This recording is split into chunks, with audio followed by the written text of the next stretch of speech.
Bryce Laspisa was born on April 30th, 1994 to Karen and Michael Laspisa in Springfield, Illinois.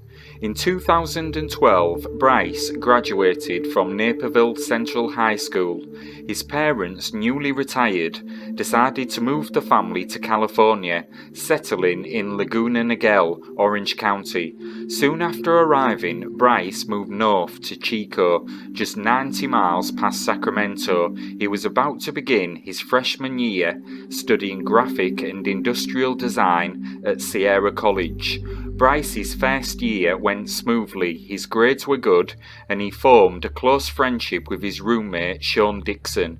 He also began dating fellow student Kim Sly. At this point, everything seemed to be going to plan in Bryce's life. 2 weeks before his disappearance, Bryce spent the summer at his parents' home. His parents noted nothing wrong with him and he seemed to leave in good spirits. Soon, however, Laspisa's life seemed to slowly unravel. Sean and Kim noticed subtle changes in his behaviour. He was becoming more withdrawn, erratic and depressed.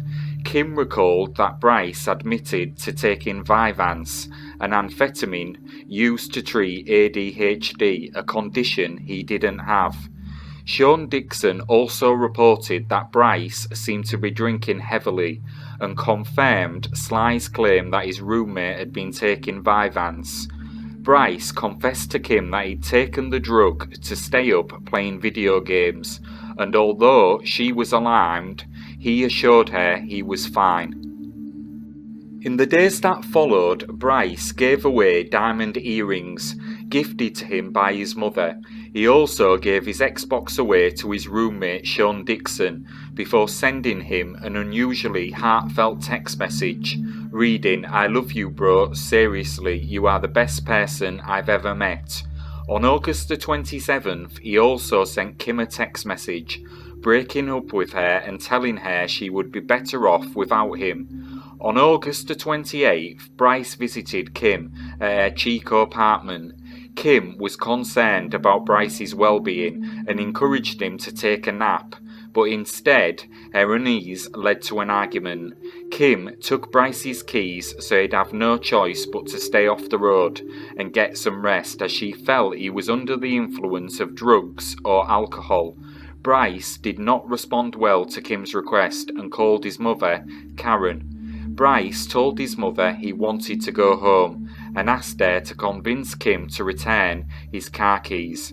After Karen and Kim discussed the situation, Bryce was given his keys and left the apartment at 11:30. Karen then offered to fly north to check on him, but he told her not to come until he'd spoken to her the next day. "I have a lot to talk to you about," he said. The following morning, Bryce's parents received a phone call from their insurance company, who advised that somebody had requested roadside assistance using their account. When Karen called Bryce's roommate Sean, he informed her that Laspisa hadn't come home that evening. His parents were later notified that a man named Christian, owner of Castro Tire and Gas in the town of Buttonwillow, reported that he'd delivered 3 gallons of gasoline to their son after he ran out of fuel around 9 a.m. Christian then offered to return to the spot where he'd seen Bryce. Upon his return, Christian discovered that Bryce hadn't moved in hours. Christian advised Bryce that his parents were concerned.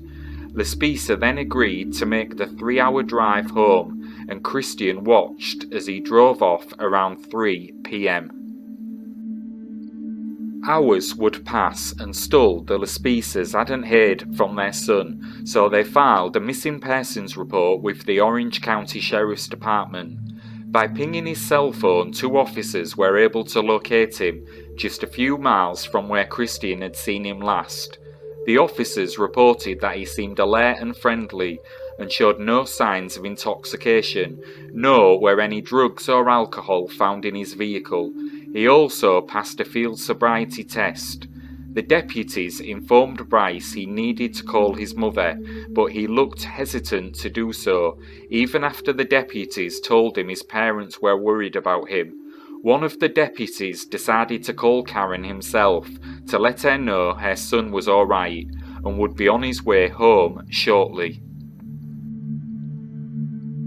A few hours later, however, Christian located him again in the same location the deputies had found him, so he called Karen to let her know. Bryce insisted this time he was going to head to his parents' house and got onto Interstate 5 to head towards Laguna Niguel. Christian actually decided to follow him for approximately 10 miles just to make sure he was heading where he said he was heading. Karen and Mike decided to stay on the phone with Bryce throughout most of his drive, asking for updates on his location. However, Bryce apparently couldn't give them a clear answer.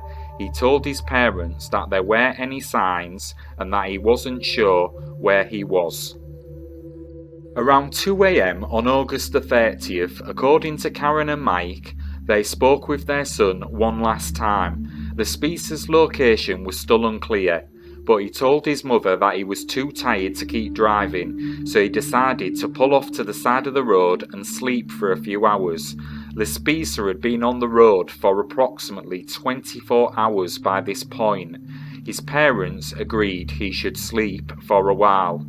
When the doorbell rang 6 hours later, it wasn't their son the Laspisas found at their doorstep, but a California Highway Patrol officer. Laspisa's car had been found abandoned near Castaic Lake. The rear window had been shattered, and his phone, laptop and wallet were found inside, but there was no trace of Bryce. Surveillance footage showed that at 2:15 a.m. he turned onto an access road rather than pulling off for a roadside nap.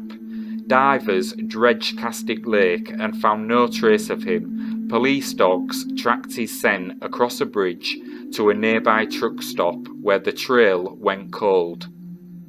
Since Bryce was nowhere to be found, the police had to try and piece together what had happened on their own. It had appeared the accelerator had been pushed down the entire time during the accident, and there had been no attempt at braking.